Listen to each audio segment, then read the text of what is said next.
Hayat Ağacı'ndan herkese merhaba. Çok zeki olduğunu düşündüğünüz bir kişinin çok basit hataları nasıl yapabildiğine şahit oldunuz mu hiç? Toplum içerisinde zekasıyla ön planda olan bazı kişilerin mantıksız kararlar aldıklarını, o çok muazzam muhakeme yeteneklerini bir an için kullanmaktan aciz kaldıklarını, aptalca hatalara düştüklerini görürüz. Burada bizi şaşkınlığa düşüren şey aslında kendi ön yargılarımız. Zekanın insanların bütün tavır ve davranışlarında parıltısını gösterecek bir şey olduğu zannıyla hareket ediyoruz. Oysa durum hiç de öyle değil. William James'in birçok insan düşündüğünü sanır. Aslında yaptıkları sadece ön yargılarını yeniden düzenlemektir şeklinde güzel bir sözü var. Hepimiz bir neticeye varmak üzere düşünürken elimizdeki mevcut verileri analizden geçiririz. Zeki insanların bu değerlendirmeyi daha donanımlı bir şekilde ön yargılardan, ön kabullerden uzak yaptıklarını varsayarız. Ama gündelik hayat içerisinde bazen zeki insanların da bu analizi yapamadığına, kendilerine yakışmayacak hatalara düştüklerine şahit oluruz. Peki bu neden böyle? Bu videoda yüksek zekaya sahip insanların neden basit hatalar yaptıklarına dair sebepleri ele alıyoruz. Çevrelerinden sürekli zekalarıyla ilgili övgüler duymaya alışık olan zeki insanlar açısından bu aslında dezavantajlı bir durum oluşturur. Çünkü zekaları ve yetenekleri konusunda haddinden fazla bir özgüvene sahip olurlar. Giriştikleri her işi kotaracaklarına dair bir motivasyonları vardır, fakat bu motivasyon aynı zamanda başkalarının yardımını talep etmemek, onların işe yarayabilecek önerilerini görmezden gelmek gibi tehlikeli bir duruma sebep olur. Aslında böyle bir yardıma ihtiyaçları olabileceğini anladıklarındaysa iş işten geçmiş olur ve kendilerinden beklenmedik hatalar yapabilirler. IQ değerleri çok yüksek olan her zeki insan aynı oranda duygusal zekaya sahip olmayabiliyor.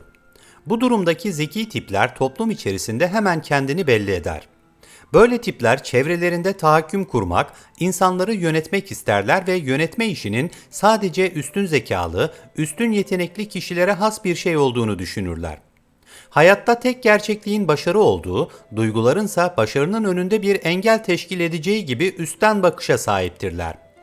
Bu bakış açısı onları bazen beklenmedik hatalara sürükleyebilir. Oysa araştırmalara göre yüksek IQ derecesine sahip kişiler arasında en yüksek performansı sağlayanlar aynı zamanda yüksek duygusal zekaya sahip olanlardır. Biraz önce bahsettiğimiz yüksek IQ'ya sahip ama duygusal zeka bakımından yeterli olmayan kişiler takındıkları üstten bakış dolayısıyla kendilerinden daha az zeki olduğunu varsaydıkları kişilere pek akıl danışıp fikir almazlar. Onları hakir görürler. Her şeyi kendilerinin halledebileceği düşüncesi onları hatalara sürükler. Bunun sebebi duygusal zekadan yoksun olmalarıdır. Yüksek IQ derecesine sahip olsa bile bir insanın başka insanların tecrübelerinden faydalanması, başarı için bazı konularda yardıma ve desteğe ihtiyaç duyulabileceğini düşünmesi, iyi bir çevreye sahip olması duygusal zekasıyla bağlantılıdır. Yüksek IQ ile beraber duygusal zekası da yüksek olan kişiler karşılaşacakları güçlüklerden etraflarından alacakları yardımlarla sıyrılmayı bilirler. Üstten bakışçı olanlarsa bazen çok büyük hatalar yapabilirler. Taşı delen suyun kuvveti değil, damlaların sürekliliğidir şeklinde güzel bir söz vardır. Yüksek IQ'lu insanların her şeyi kolayca becerebilme yetenekleri bazen onları sıkı çalışmaktan, olağanüstü çaba göstermekten, azim ve sebat sahibi olmaktan alıkoyar. Bu sebeple doğuştan getirdikleri zekaları ve yeteneklerini başarıya çeviremedikleri gibi büyük hatalar yapmalarına da sebep olabilir. Oysa daha az zeki olanlardaki çaba, azim ve odaklanma, beraberinde kazandıkları tecrübe ve pratik zeka gelişimlerine katkı sunar ve onları bir adım öne taşıyabilir. Yüksek IQ'lu kişiler bir işi kolayca halledemediklerinde ve daha az zeki olanların gerisinde kaldıklarında yanlış bir düşünceye kapılıp asabileşirler, utanırlar ve öz değerlerini sorgulamaya girişirler. Oysa yapmaları gereken etraflarındaki azim ve sebat sahibi insanlardaki hasletleri iyi gözlemlemektir. Aristo başta olmak üzere pek çok felsefeci ve düşünür, insanın sosyal bir varlık olduğunu, doğası itibarıyla toplu yaşama ihtiyaç duyacağını söyler. Mesela yine Aristo'ya göre bir insanın toplumdan kendini soyutlayarak yaşayabilmesi için ya tanrı ya da bir canavar olması gerekir. Kendini sosyal ortamlardan uzak tutan, insanlarla sınırlı ilişkiler geliştiren zeki kişiler her ne kadar tanrı ya da canavar değilse de en azından asosyal kişilik yapısına sahiptirler. Başarılı olmanın tek kriterini zekada gören, kişisel ilişkileri, sosyal becerileri küçümseyen, nitelikli ve geniş bir çevre edinmekten kaçınan kişiler bir süre sonra zeki ama başarısız biri olmaktan kurtulamazlar. Hele de kendilerinden daha az zeki fakat bu becerilere sahip kişilerin toplumda birkaç adım önde olduklarına şahit oldukça hayata küsmeleri, heder olup gitmeleri kaçınılmazdır. Yüksek zekaya sahip kişiler kısa sürede yapabildikleri birçok şeyi başkalarının da aynı süratle yapabileceklerini vehmederler. Oysa böyle bir şey söz konusu değildir. Beş parmağın beşi bir olmaz. Her yiğidin yoğurt yiyişi farklıdır. Onlara kolay gelen şeyler başkalarına zor gelebilir. Daha uzun bir sürede yapabilirler. Fakat zeki insanlar çıtayı öyle yükseğe koyarlar ki bu hedefe ulaşılamadığında etraflarını yeterince çaba göstermemekle suçlamaktan çekinmezler. Bu zorlama ve bir nevi aşağılama, etraflarından alacakları desteğin ve yardımın azalmasına hatta yok olmasına sebep olur. Sonuçta başarılamayan iş, zeka ne kadar yüksek olursa olsun başarılamamıştır.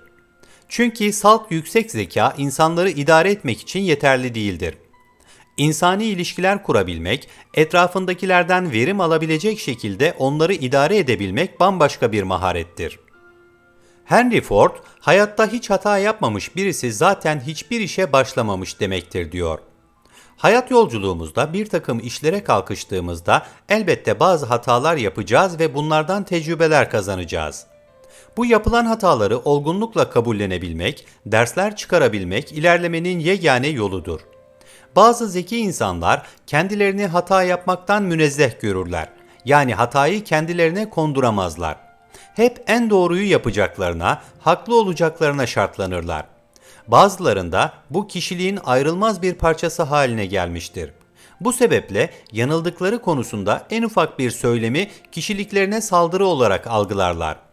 Bu ego patlaması pek çok zaman haklı olmadıkları şeylerde bile ayak diretmeleri onları itici biri haline getirebilir.